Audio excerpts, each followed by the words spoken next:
Assalamualaikum warahmatullahi wabarakatuh. Perkenalkan, nama saya Anggun Tulistianingsih, NIM 1914080023. Baiklah, di sini saya akan menjelaskan materi yang ketujuh, yaitu tentang bab 3 bagian B. Adapun materi yang pertama tentang instrumen online dan offline untuk penelitian deskriptif dan kolerasi. Yang pertama, untuk penelitian deskriptif dirancang untuk memperoleh informasi tentang suatu gejala pada saat penelitian dilakukan. Adapun instrumen offline-nya itu seperti kuliah tatap muka. Selama proses pembelajaran berlangsung, pengolahan kelas sepenuhnya oleh dosen, seperti menjelaskan atau mengadakan tanya jawab tentang materi pembelajaran dibahas, memberikan bimbingan, motivasi, menilai, dan sebagainya. Sedangkan pada instrumen online, yang pertama ada kuliah online. Dalam proses pembelajaran online terdapat 4 fitur yang akan diterapkan. Yang pertama yaitu upload dan download bahan ajar. Yang kedua ada kegiatan diskusi. Kegiatan diskusi dilakukan dalam pembelajaran online dapat melalui fitur forum dan chatting. Yang ketiga ada upload tugas. Fitur ini disediakan bagi mahasiswa dalam mengumpulkan tugas secara kuliah secara online. Yang keempat ada kuis online. Fitur ini disediakan sebagai sarana kegiatan kuis dan dalam pembelajaran online. Adapun untuk penelitian kolerasi, yaitu tujuan penelitian kolerasional adalah untuk menolong dan menjelaskan pentingnya tingkah laku manusia atau untuk meramalkan suatu hasil. Adapun instrumennya itu yang pertama ada instrumen tes. Instrumen tes digunakan untuk memperoleh data prestasi belajar berbentuk soal pilihan ganda sebanyak 22 soal yang memuat tentang 4 jenjang kognitif, yaitu C1, C2, C3, dan C4. Yang kedua ada instrumen non-tes. Instrumen non-tes ini adalah gambaran aktivitas guru dan siswa selama proses pembelajaran dengan diterapkannya pendekatan pembelajaran sains, teknologi, masyarakat, dan lingkungan. Adapun yang kedua yaitu membuat instrumen online untuk penelitian R&D. Yang pertama, instrumen penelitian adalah suatu alat yang digunakan untuk mengukur fenomena alam maupun sosial yang diminati. Instrumen yang digunakan oleh peneliti yaitu yang pertama ada wawancara. Wawancara merupakan teknik pengumpulan data dengan cara interview pada satu orang atau beberapa orang yang bersangkutan. Yang kedua ada angket atau kuesioner, yaitu suatu teknik atau alat pengumpulan data yang secara tidak langsung, dalam arti peneliti tidak langsung melakukan tanya jawab dengan responden. Yang ketiga ada observasi, adalah kegiatan pemusatan perhatian terhadap suatu objek dengan menggunakan seluruh alat indera. Yang keempat ada tes kelas, yaitu tes adalah cara atau prosedur dalam rangka pengukuran dan penilaian di bidang pendidikan yang berbentuk pemberian tugas, baik berupa pertanyaan-pertanyaan atau perintah-perintah yang harus dikerjakan oleh testi, sehingga diperoleh hasil atau nilai yang melambangkan tingkah laku atau prestasi testi. Selanjutnya ada membuat instrumen online untuk penelitian eksperimen. Yang pertama ada aspek kognitifnya, yaitu pada penelitian pada ranah kognitif yang dilakukan pada saat post-test merupakan penilaian yang sama dengan pre-test. Penilaian yang digunakan adalah penilaian penugasan konsep yang bersifat objektif dengan 5 pilihan jawaban dan telah mencakup dimensi proses kognitif menurut taksonomi Bloom. Yang kedua ada aspek afektif, yaitu penilaian afektif yang digunakan adalah penilaian sikap. Dalam penelitian ini merupakan serangkaian kegiatan yang dirancang untuk mengukur sikap siswa sebagai hasil dari suatu program pembelajaran. Instrumen penilaian afektif berupa lembar penilaian sikap untuk mengetahui perilaku siswa pada proses kegiatan belajar mengajar.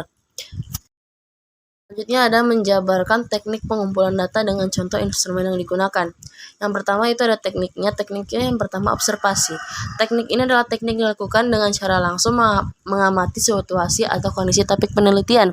Yang kedua ada wawancara, yaitu dengan mengajukan sejumlah pertanyaan langsung ke topik peneliti itu sendiri. Yang ketiga ada studi literatur. Untuk tujuan ini teknik dilakukan untuk dapat melakukan analisis pada subjek masalah yang peneliti ingin selidiki. Yang keempat ada kuesioner. Teknik kuesioner adalah teknik pengumpulan data di mana topik peneliti langsung tentang subjek yang akan diperiksa diajukan di pertanyaan tertulis. Adapun instrumennya yaitu yang pertama untuk pedoman observasi ditetapkan sebelum pengumpulan data, jadi setiap langkah yang diambil bukan kebetulan. Selain itu fokuslah pada masalah atau peristiwa yang diamati. Yang kedua ada pedoman untuk wawancara, yaitu berkenaan dengan pedoman wawancara dapat merumuskan pedoman secara rinci dan sistematis. Yang ketiga ada pedoman untuk lembar kuesioner atau angket. Lembar ini kemudian dibagikan kepada responden sehingga dapat hasil dari hasil distribusi kuesioner. Tetapi sekarang kuesioner tidak dalam bentuk lembar, kuesioner online juga lebih banyak dan lebih luas. Adapun contohnya yaitu yang pertama hasil catatan atau observasi lapangan. Yang kedua ada lembar hasil angket. Setelah mencatat di lapangan, data diterima dalam bentuk jawaban dari responden yang dimasukkan dalam kuesioner. Jawaban responden dalam kuesioner disebut dengan data penelitian. Yang ketiga ada rekaman hasil wawancara. Selanjutnya yaitu ada menjabarkan teknik pengolahan data secara statistik deskriptif dengan contoh. Statistika deskriptif adalah metode-metode yang berkaitan dengan pengumpulan dan penyajian data sehingga memberikan informasi yang berguna. Statistik deskriptif digunakan juga untuk mendeskripsikan, meringkas, dan membuat summary data agar lebih mudah dibaca dan digunakan. Adapun pengolahan data dengan teknik pengolahan data statistik deskriptif, yaitu yang pertama ada editing. Editing adalah pengecekan atau pengoreksikan data yang telah dikumpulkan karena kemungkinan data yang masuk atau data yang terkumpul tidak logis dan meragukan. Yang kedua ada coding. Coding adalah pemberian atau pembuatan kode-kode pada tiap-tiap data yang termasuk dalam kategori yang sama. Yang ketiga ada tabulasi. Tabulasi adalah membuat tabel-tabel yang berisikan data yang telah diberikan kode sesuai dengan analisis yang dibutuhkan. Adapun contoh penggunaannya, yang pertama yaitu untuk metode statistika deskriptif sendiri lebih sering digunakan untuk membuat summary mengenai data dalam bentuk tabel seperti berapa jumlah data, rata-rata dari data, median data, modus data, nilai standar deviasi dan variansi, nilai maksimum dan minimum, dan hal-hal yang bertujuan untuk lebih mengenal data. Selain itu, statistika deskriptif juga banyak digunakan dalam bentuk visualisasi seperti dengan histogram, pie chart, line chart, dan sebagainya. Selanjutnya ada menjabarkan teknik pengolahan data secara statistik diferensial hingga uji hipotesis, uji T, uji F, dan uji R. Statistika diferensial yaitu sebuah metode yang mampu dipakai untuk analisis kelompok kecil dari data induk atau sampel yang diambil dari populasi sampai pada peramalan dan penarikan kesimpulan pada kelompok data induknya atau populasi. Statistika inferensial juga merupakan rangkuman seluruh metode yang berhubungan dengan analisis sebagian data kemudian pada peramalan atau penarikan kesimpulan mengenai keseluruhan data induk atau populasi tersebut. Berdasarkan ruang lingkup bahasannya, statistika diferensial mencakup seperti probabilitas, distribusi teoritis, analisis kovariansi, sampling atau sampling distribusi, pendugaan populasi atau teori populasi, analisis variasi, uji hipotesis, analisis kolerasi dan uji signifikan, analisis regresi dan untuk peramalan. Sedangkan uji hipotesis yaitu metode pengambilan keputusan yang didasarkan dari analisis data lebih baik dari percobaan yang terkontrol maupun yang dari diobservasi atau tidak terkontrol. Prosedur hipotesis seperti menentukan parameter, hipotesis nol, hipotesis alternatif, tentukan alfanya, pilih statistik, tentukan daerah penolakan, hitung statistik uji, dan putuskan apakah hipotesis nol ditolak atau tidak. Sedangkan untuk uji T dan uji F dan uji R. Uji T itu digunakan untuk mengetahui apakah variabel-variabel independen secara parsial berpengaruh nyata atau tidak terhadap variabel dependen. Sedangkan uji F digunakan untuk mengetahui apakah variabel-variabel independen secara simultan berpengaruh signifikan terhadap variabel dependen. Selanjutnya untuk uji R, koefisien determinasi digunakan untuk mengetahui seberapa besar hubungan dari beberapa variabel. Dalam pengertian yang lebih jelas, koefisien determinasi akan menjelaskan beberapa besar perubahan atau variasi dari suatu variabel yang bisa dijelaskan oleh perubahan atau variasi pada variabel lain. Materi selanjutnya ada menguraikan langkah-langkah kegiatan penelitian dengan contoh dari berbagai jenis penelitian. Yang pertama ada langkah-langkah penelitian.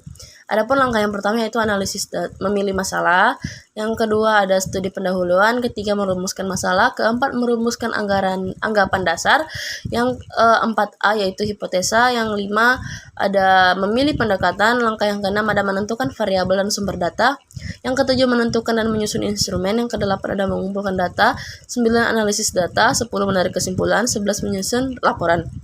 Adapun contoh dari berbagai jenis penelitian yaitu yang pertama penelitian eksperimen. Contohnya misalkan jika seorang peneliti akan meneliti mengenai pengaruh comparative learning model terhadap konsep siswa pada mata pelajaran ekonomi. Sedangkan pada penelitian deskriptif contohnya yaitu penelitian tentang motivasi perilaku selfie di media sosial seperti Instagram. Penelitian ini bisa merancang banyak variabel dengan hanya menggunakan satu variabel saja yaitu motivasi perilaku selfie. Yang ketiga ada penelitian korelasional yaitu misalnya ketika ingin menyelesaikan isu korupsi di lembaga penegak hukum atau ketika seorang menghimbau untuk memakai masker saat naik motor demi mengurangi terpaparnya debu. Menyusun jadwal penelitian. Adapun langkah-langkah yang perlu dilakukan dalam menyusun jadwal penelitian antara lain sebagai berikut. Yang pertama, interpretasi kegiatan-kegiatan yang harus dilakukan dalam penelitian. Yang kedua, membuat prioritas atau mengurutkan kegiatan-kegiatan yang telah diinterpretasikan. Yang ketiga, menyusun jadwal penelitian sesuai dengan prioritas. Yang keempat, membuat network planning berdasarkan jadwal penelitian yang telah disusun berdasarkan urutan prioritas. Adapun seluruh aspek atau tahapan pelaksanaan penelitian ada di dalam jadwal penelitian, termasuk kegiatan lanjutan yang terkait dengan penelitian yaitu tahapan menyusun artikel penelitian, tahapan mengikut sertakan artikel dalam konferensi hingga tahap publikasi. Jadi jadwal penelitian sebenarnya tidak bisa diubah, namun setiap kali menemukan keterlambatan, peneliti harus melakukan reschedule dengan tetap tidak keluar dari batas waktu akhir yang diatur oleh lembaga di mana peneliti terkait dengan tugas penelitian tersebut. Sekian materi dari saya, kurang dan lebih saya mohon maaf. Wassalamualaikum warahmatullahi wabarakatuh.